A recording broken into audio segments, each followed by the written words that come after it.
Bab 11, Villa Merdia di atas awan. Gawat! Santi seketika terkejut begitu melihat kedua orang ini. Dia baru saja mengkhawatirkan persoalan keluarga Simbolo dan tak disangka sekarang mereka menghadapi masalah lagi. Sudah jelas bahwa orang yang melapor adalah Tuan Abram. Terlebih lagi ayah Tuan Abram adalah pejabat pemerintahan.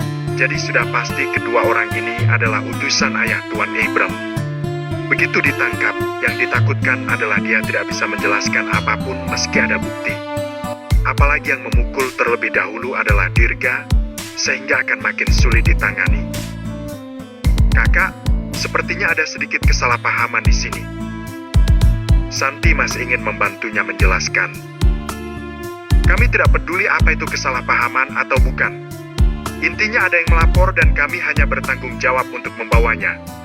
Kalau memang kesalahpahaman, setelah beberapa pertanyaan kamu akan dibebaskan.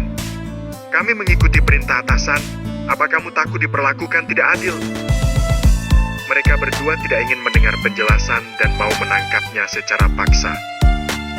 Santi, pulanglah duluan. Dirga berkata dengan tenang. Aku akan pergi bersama mereka dan menjelaskan semuanya dengan jelas. Jangan khawatir, tidak apa-apa. Santi makin khawatir karena melihat Dirga yang masih belum menyadari betapa seriusnya permasalahan ini. Mana mungkin tidak ada apa-apa. Ini adalah trik yang dibuat oleh Tuan Abram dan ayahnya. Begitu kamu ditangkap, maka akan sulit bagimu untuk keluar. Batin Santi. Lalu, dia akan mendapatkan hukuman pukulan dengan tongkat. Namun, Santi tidak bisa mengatakan ini, karena takutnya dia akan ditangkap juga. Pada akhirnya, Santi hanya bisa menatap Dirga yang dibawa ke mobil patroli dan dibawa ke kantor pemerintahan. Bersambung. Kan, apa yang harus kulakukan? Santi sangat cemas. Dia sangat ingin kembali ke dalam restoran dan meminta bantuan keluarga Simbolo. Jika keluarga Simbolo bisa membantu, pasti hanya dengan satu panggilan saja keluarga Sastromojo akan langsung membebaskannya. Namun, ucapan Dirga yang barusan sangat kejam, sehingga menyinggung perasaan keluarga Simbolo. Sekarang sudah berakhir seperti ini, keluarga Simbolo mungkin tidak akan membantu lagi. Sepertinya aku hanya bisa menemui ayahku untuk meminta bantuan. Ayah Santi juga bekerja di pemerintahan, tetapi dia hanya seorang juru tulis kecil. Meskipun harapannya kecil, tetap saja Santi hanya bisa pulang ke rumah terlebih dahulu untuk melihat apakah ayahnya bisa menggunakan koneksinya.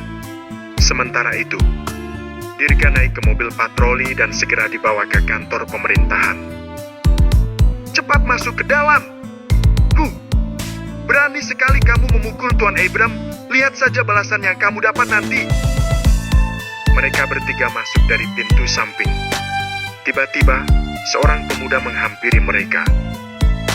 Hei, sobat-sobat, kalian masih sibuk malam-malam begini?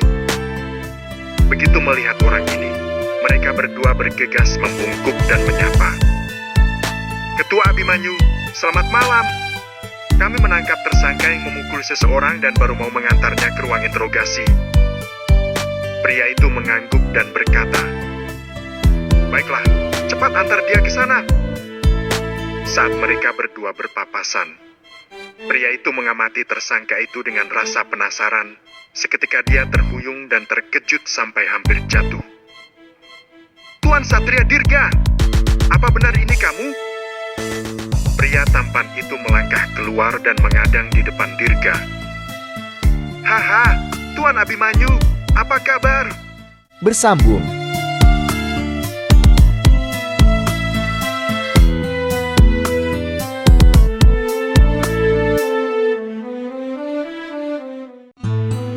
Dirga pun mengenalinya. Pria itu adalah Abimanyu yang mengantarnya pulang hari ini.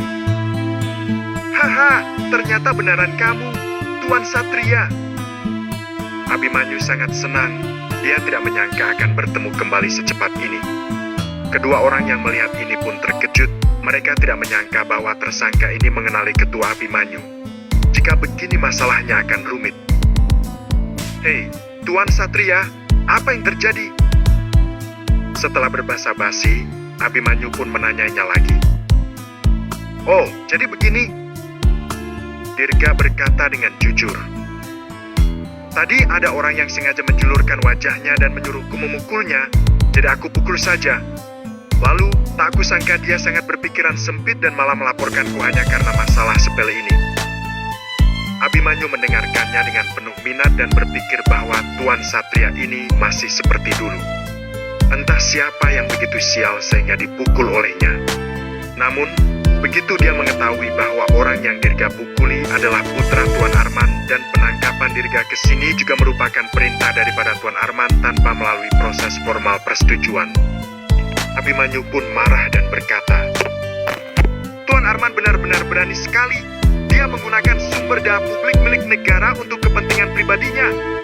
Aku harus memberitahu ayahku tentang hal ini dan menghentikan jabatannya." Kemudian, Abimanyu berkata pada kedua orang ini, "Kembali dan beritahu Tuan Arman kalau aku melindungi orang ini. Suruh dia cari aku kalau ada masalah." "Baik, Ketua." Mereka berdua yang melihat Abimanyu sudah berkata demikian tidak berani mengatakan apa-apa lagi dan hanya bisa melepaskannya. "Tuan Satria, tenang saja, aku akan mengantarmu pulang." Abimanyu mengantar Dirga pulang secara pribadi lagi. Bersambung.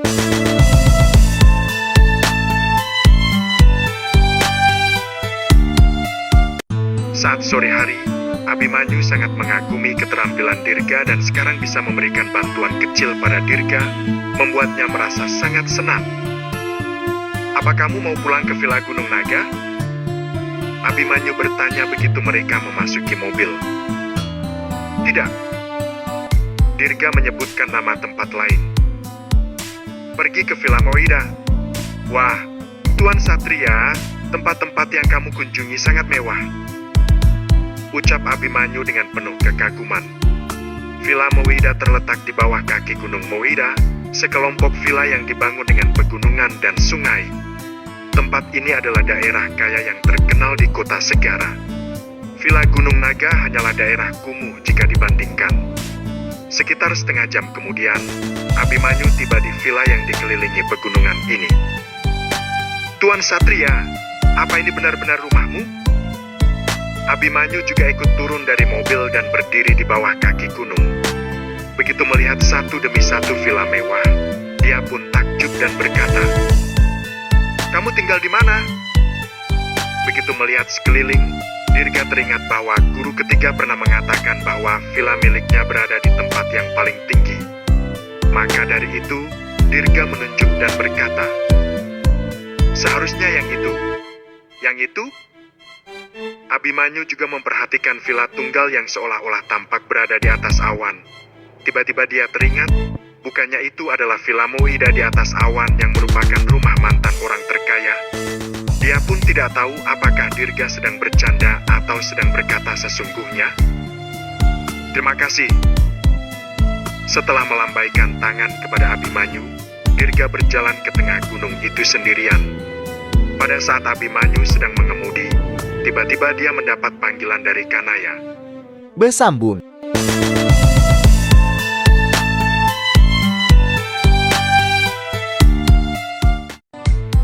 "Nona Kanaya, aku benar-benar minta maaf. Malam ini aku sedang bekerja, jadi tidak bisa menghadiri perjamuan ulang tahun kakekmu." Begitu telepon terhubung, Abimanyu langsung mengungkapkan permintaan maafnya dan bahkan ingin memberi ucapan selamat ulang tahun untuk Tuan Sadam melalui telepon. Namun, Kanaya malah bertanya dengan cemas, "Tuan Abimanyu, apa kamu tahu di mana Dirga? Tadi dia masih makan di sini, tapi begitu aku turun ke bawah, dia sudah tidak ada. Apa kamu boleh bantu aku untuk menyesuaikan pengawasan di sekitar sini dan lihat Dirga pergi kemana?" "Haha, tidak perlu menyesuaikan pengawasan, kamu mencari orang yang tepat," Abimanyu berkata sambil tertawa. "Aku baru saja mengirim Tuan Satria pulang ke rumah." "Kenapa? Sudah larut begini, kenapa kamu masih mencari Tuan Satria? Memangnya ada urusan mendesak apa?" "Mungkinkah naga hitam mengutus seseorang lagi untuk membuat kekacauan dan merampas patung Gyok itu?"